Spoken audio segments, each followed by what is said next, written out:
السلام عليكم ورحمة الله وبركاته. وشمار كفوني هردفتوني ورمتتي يوتيوب جرى جرتو سنين جتة غنو يدلق نجرى الحمد لله الرمال قبتي رفتو جتن معاذ محمد إذا قبتي دفع مالف قبتي رفتو جتون كيساني نافو وان قبتي دفع فولومان اتديمنا ومني كينيا ومني أرومو كوني سبحان الله duraan dhalaa biyya arabaa qofarraa maallaqni nyaatama amma kun dhiirri walirraa nyaatu eegalee jira rabbi najaan waa baasu wantoota adda addaatu deemaa jira miidiyaa kanarratti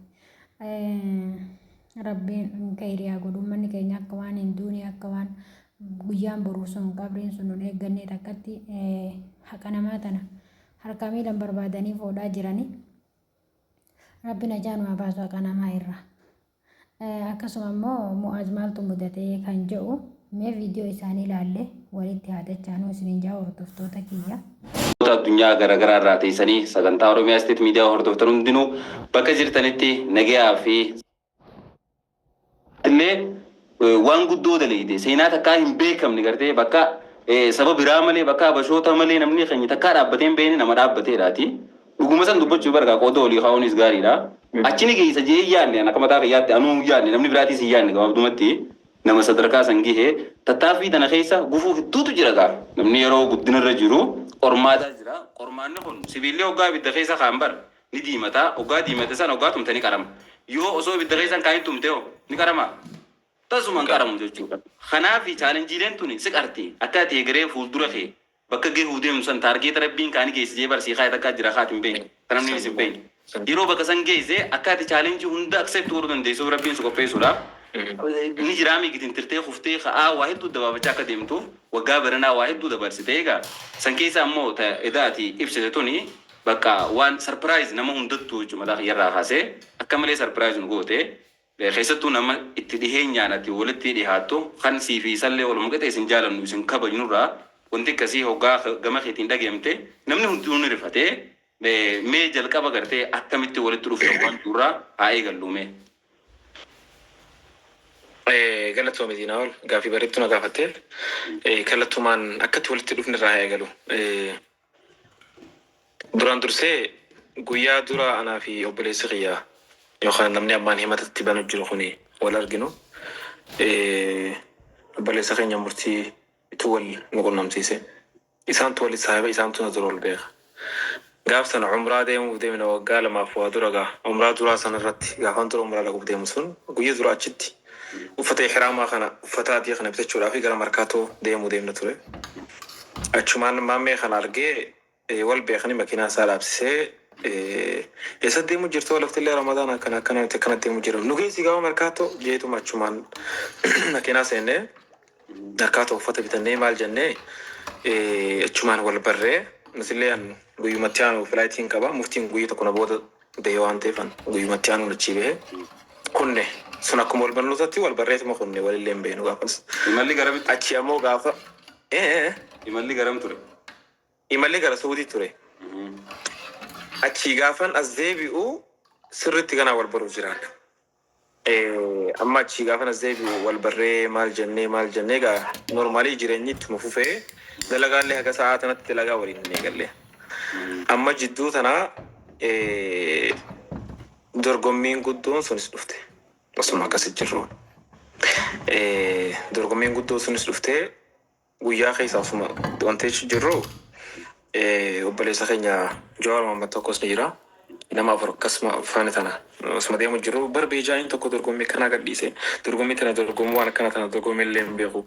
Uummanni kiyya dhugaan jaalata wallaahi akkana hojii jiru hin beekaan jeen. Maan dorgommii kana maaliin haa dorgomnu amma yaada fiduu eegallee. Maammeen gaafsuuni hayyama dabbaal kana wanta godhu jira.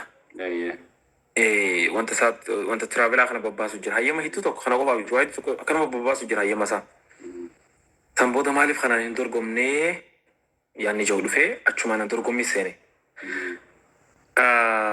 Akkuma agartan sanatti gaa bakka namoonni hedduunis jaalatanii waan sun dorgommii san nama hubachiisan hawaasni kiyya uummanni kiyya tokkummaadhaan irratti tumsee jechuudha. Akkasii injifannee irra aannee bakka guddoo sanis dhayinee akkasii diina meeqa diinas garaa gubnee firootan keenyas gammachiisnee ummata keenyas warra nu jaalatu gammachiisnee firii dorgommii sanis agarsiisnee maal akka taate jechuudha. Dhugaa dubbachuuf bakka sanatti dhiyaachuun ati amma nama miidiyaatti sirri beektaa sabaanuu ilaalamtee tacha dhiyaatta. Namoota saba Oromoo irraa ta'an keessattuu yoo namoota gurguddaa leejandii akka Ali Birraa fa'aa artist Ali Birraa abbaa keenya irra biraamtaa godhuuf isaan fa'aa taateef namoota dhidhiyaachaa ture nuti ni beeknaame yookaan nama aayidooloojii uummata sanii wajji wal fakkaatu. Xiqqoo fakkaatu qofaa dhidhiyaata bakka sanii dhiyaannee namni hundi gaa sarpiraayiz ta'uu ture ajaa'ibanii bakka yeroo sanitti alhamdulillah hedduu bareedaa ture gaa wanti namaa jechuudha namni hedduun tokko. Walitti deebinee jirra hordoftoota kiyya kun haala kanaa Mu'aaz saahiba isaatiin irraan murtii guutoo wajjin saahiba murtii guutootiin nama murtii guutoon isa dura wal beeku wajji wal bare gaafa dorgommii amma dura badhaasa miidiyaa kanarratti feesbuukaan laayikii namni mo'atee sanirratti jechaadha.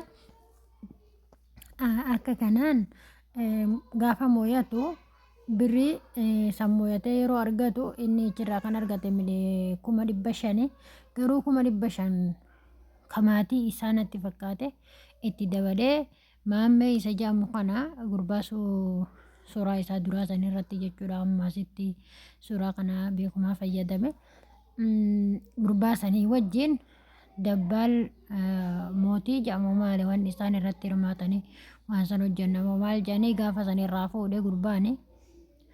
Amma immoo birrii wayitee qoftiin kasaaramtee wajjin kasaarree kajuu yaada dhiyeesseef gaa Mu'aaziif jechuudha. Wayii nama bara kanaa wallaahi nama bara kanaa amanuun hin barbaachisu bara kanaa bara namni qabrii fi dagatee jechuudha. Birrii harka keetiin kennitee boodarra liqumaa'uu namatti kennuun namatti ulfaatee jira kalaas namummaafuu liqaa liqeessuun namatti ulfaatee jira jechuudha. Namni dhiiraa jechuudha. Namni kun immoo abbaa qabeenyatu ofiin jecha mucaa miskiina kana mucaa rakkataa gargaaru kana wallahi waan hedduu takka fokkisaati. Uummanni Harargee qaanfadhaa. Uummanni Harargee keessa fuuyyuu qaanfadhaa. Subhaanallah gandaan gosa gandaan wal qooduun inumaa gaarii ta'ee tureewu.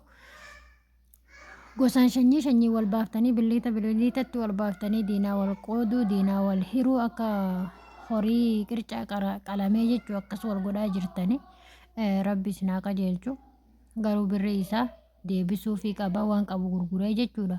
Birriin dilli kun akkamitti bada? Namni waa dalagu tokko kasaaruu dhugaadha. Nama kasaaraa yoo kasaarellee gaa birri dila kana kasaaree namaan jechuun qaanyeedha.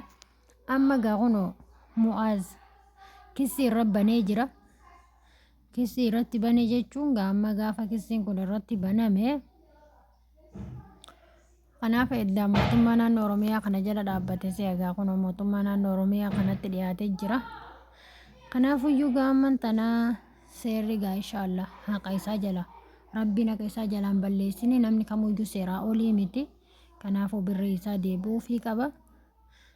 Maatii isaa hundarraa itti dabalee jechuudha. Jireenya biyya keenyaa hin beekna namuyyuu. Amma immoo ummaan isaa hundi dubbiftee turte. Har'a immoo kana booda kan dhumaatii poostiin kun jechuutu ture. Garuu wanni akkasillee gaarii miti addunyaaf jecha lubbuu fi balleessuun hin barbaachisu. Addunyaa isatu fide isatu argamsiise. Ammallee deebii argamsiisuu danda'a jechuu sanii olii yoo rabbiin lubbuu nama kaa'e. Yoo rabbi umrii nama dheeresse waan kanaafiyyuu lubbuu ofirratti dafanii murteessuun hin barbaachisu. Lubbuun ofiinuu gaafa guyyaan gee du'uun hin oolu.